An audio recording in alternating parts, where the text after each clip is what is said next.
ഡൽഹി നിയമസഭാ തെരഞ്ഞെടുപ്പിൽ കിട്ടിയ വലിയ തോൽവി ആം ആദ്മി പാർട്ടിയെ വലിയ പ്രതിസന്ധിയിലേക്കാണ് തള്ളിവിട്ടിരിക്കുന്നത്.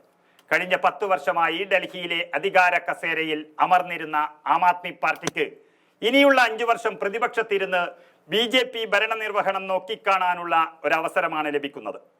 കോൺഗ്രസ്, BJP എന്ന പോലെ വലിയ പാർട്ടികളെ രാജ്യ തലസ്ഥാനത്തെ മുട്ടുകുത്തിച്ച ആം ആദ്മി പാർട്ടിയുടെ വിജയം ഇന്ത്യൻ രാഷ്ട്രീയത്തിൽ തന്നെ വലിയ വിപ്ലവമാണ് സൃഷ്ടിച്ചത്.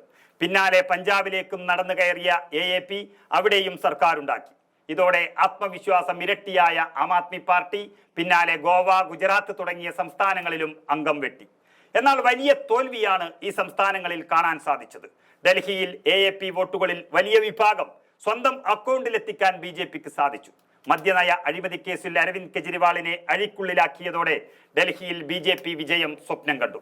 പിന്നാലെ AAP വോട്ട് ബാങ്ക് പിളർത്താനുള്ള നീക്കം നടത്തിയ BJP അതിൽ വിജയിച്ചതോടെ AAPക്ക് ഡൽഹിയിൽ ഭരണം നഷ്ടമാവുകയായിരുന്നു. ഡൽഹിയിലെ മധ്യവർഗ വോട്ടർമാരും പൂർവാഞ്ചൽ വോട്ടർമാരും ഇത്തവണ BJPക്ക് അനുകൂലമായി വിധിയെഴുതിയെന്ന് കണക്കുകൾ സൂചിപ്പിക്കുന്നു. തുടർച്ചയായി 2015-ലും 2020-ലും ആം ആദ്മി പാർട്ടിയുടെ മികച്ച വിജയം ഉറപ്പാക്കുന്നതിൽ നിർണായക പങ്കുവഹിച്ചത് മധ്യവർഗ വോട്ടർമാരും പൂർവാഞ്ചൽ വോട്ടർമാരുമാണ്. ഈ വോട്ടർമാർ എതിരായതോടെ ആം ആദ്മി പാർട്ടിക്ക് പിടിച്ചു നിൽക്കാനായില്ല. മധ്യവർഗത്തിനും പൂർവാഞ്ചൽ വോട്ടർമാർക്കും സ്വാധീനമുള്ള 25 സീറ്റുകളിൽ BJPയാണ് മുന്നിട്ട് നിന്നത്. 27 വർഷങ്ങൾക്ക് ശേഷമാണ് BJP ഡൽഹിയിൽ ഭരണമുറപ്പിക്കുന്നത്. ഡൽഹിയിൽ AAPയിൽ നിന്ന് മന്ത്രിസ്ഥാനം അടക്കം രാജിവെച്ച് BJPയിലെത്തിയ കൈലാഷ് ഗെലോട്ട് അടക്കം വിജയിച്ചപ്പോൾ കഴിഞ്ഞ 10 വർഷമായി ഡൽഹി ഭരിച്ച നിരവധി AAP നേതാക്കന്മാരാണ് ഇപ്പോൾ തോൽവി രുചിച്ചത്. വിജ്വാസൻ മണ്ഡലത്തിൽ നിന്നാണ് ഗെലോട്ട് തെരഞ്ഞെടുപ്പിനെ നേരിട്ടത്. നിയമസഭാ തെരഞ്ഞെടുപ്പിന് 4 മാസം മാത്രം ബാക്കി നിൽക്കെയാണ് പാർട്ടിയെ പ്രതിരോധത്തിലാക്കി കൈലാഷ് ഗെലോട്ട് അപ്രതീക്ഷിത രാജി പ്രഖ്യാപനം നടത്തിയത്.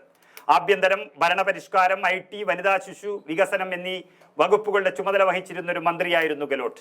ഗെലോട്ടിന് പിന്നാലെ പല നേതാക്കന്മാരും AAPയോട് വിട പറഞ്ഞ് BJPയിൽ ചേർന്നു.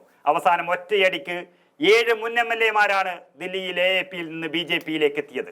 എന്തായാലും തകർച്ച നോക്കി നിൽക്കാൻ മാത്രമേ കെജ്രിവാളിന് സാധിച്ചിട്ടുള്ളൂ. അഴിമതി കേസിൽ BJP കുഴിച്ച കുഴിയിൽ സ്വയം ചെന്ന് ചാടിയ കെജ്രിവാളിന്റെ മണ്ടത്തരം ഒന്നു മാത്രമാണ് അവിടെ AAPക്ക് ചരമക്കുറിപ്പെഴുതിയതെന്ന് പറയാം.